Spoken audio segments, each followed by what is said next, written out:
Yeah.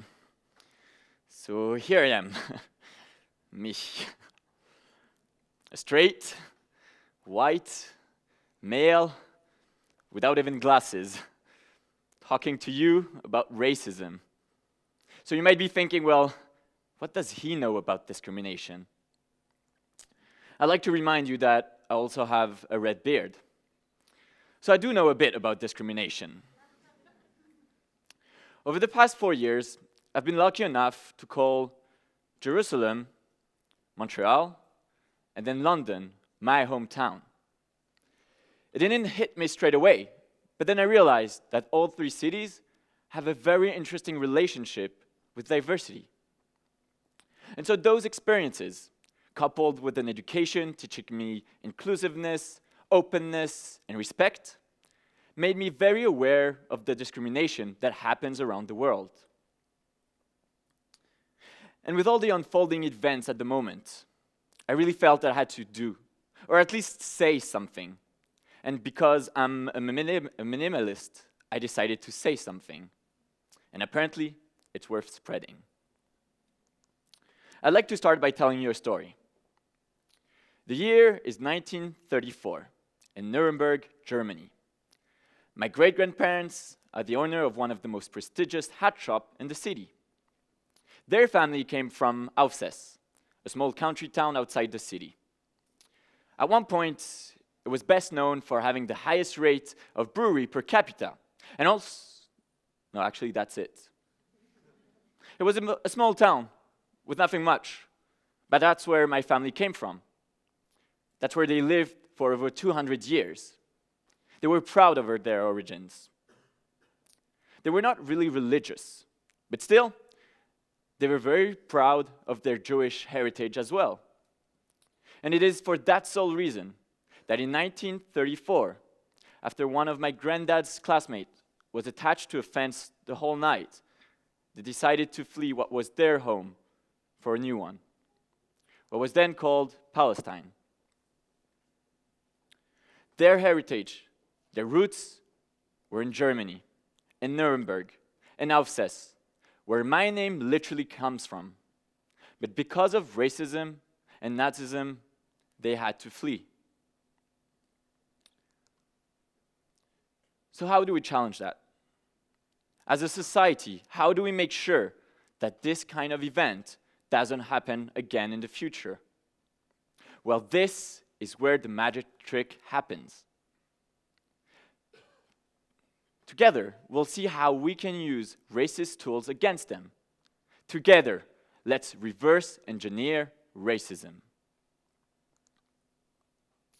So one day, I was stumbling upon YouTube, watching videos, as we often do.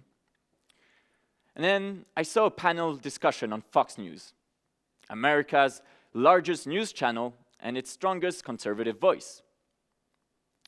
The panel was discussing Jesus and Santa. I was baffled.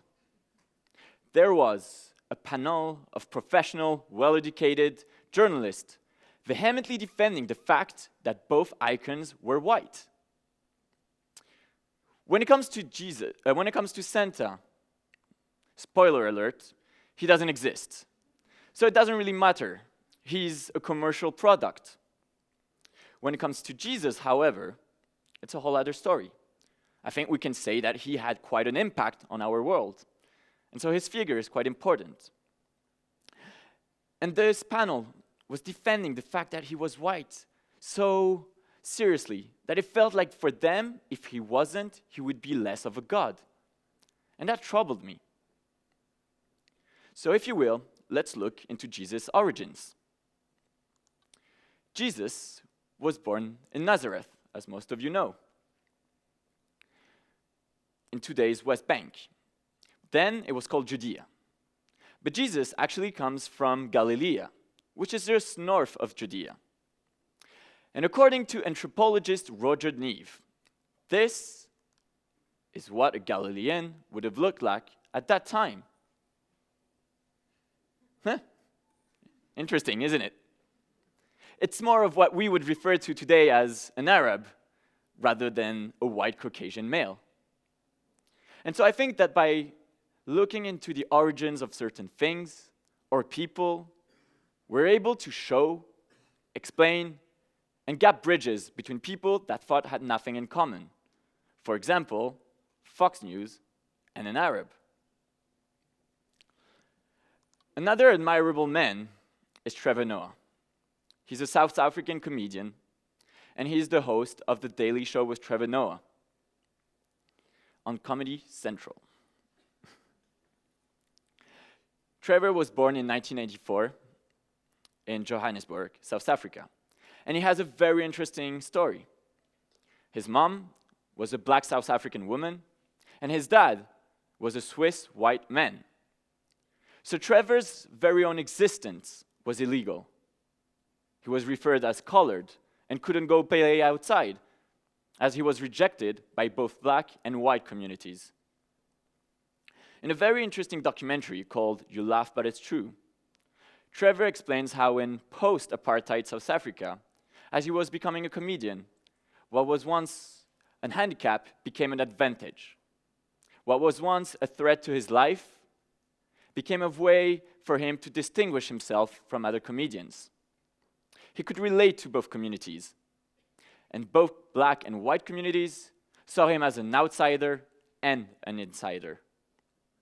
And so from a Johannesburg slum, he came to host one of America's progressive, most influential shows.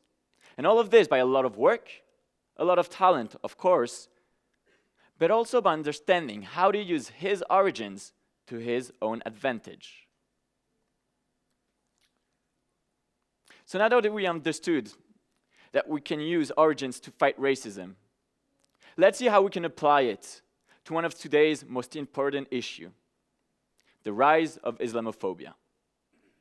Because when you go to Yad Vashem, Jerusalem's Holocaust Museum, which I've visited over 5 times, you come to realize that one of the main issues that allowed this atrocity to happen was the passivity and the silence of those who were not concerned. Not that they were especially racist, but they just didn't act out. So of course, there is a problem today with Muslim extremists. But Islam is not the problem.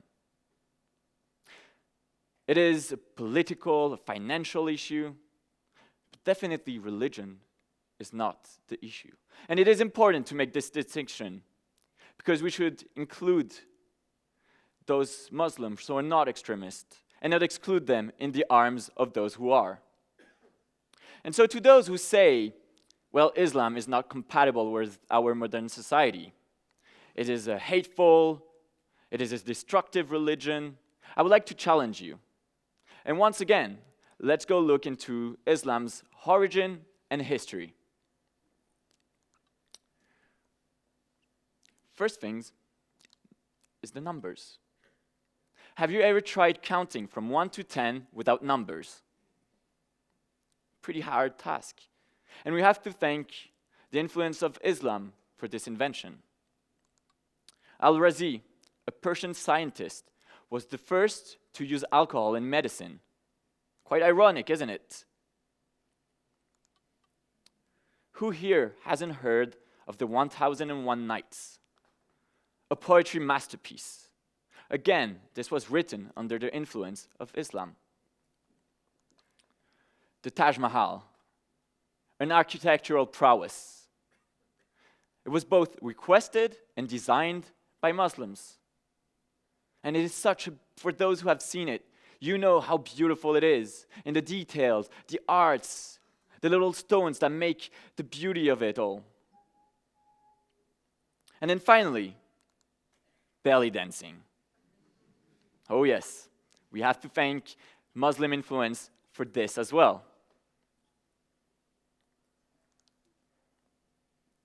So you can have a real impact in fighting racism and discrimination around you, simply by speaking out and by using racist tools against them. Because nothing hurts more than being beaten at your own game with your own tools.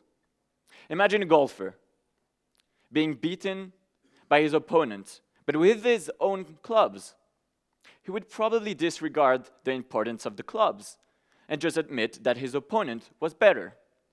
And I believe it goes the same way with racism. If you can fight their ideology with their logic, then you put them in a position where they're not able to say that your argument is invalid. So I urge you to speak out. Hold people accountable for what they say. And don't be afraid of arguing with someone. Don't be afraid of being a fool. Because in front of a racist, they will always be the fool. I'm just a student. I don't have more credentials than you do. I don't have more knowledge than you do. I just have the will to be on the right side of history. So tap into your origins, your story and your history, and use it to fight discrimination and racism around you. Before I finish, I'd like to share with you a quote that I saw when I was visiting the Genocide Museum in Kigali, Rwanda this summer. And to this date, it is stuck with me.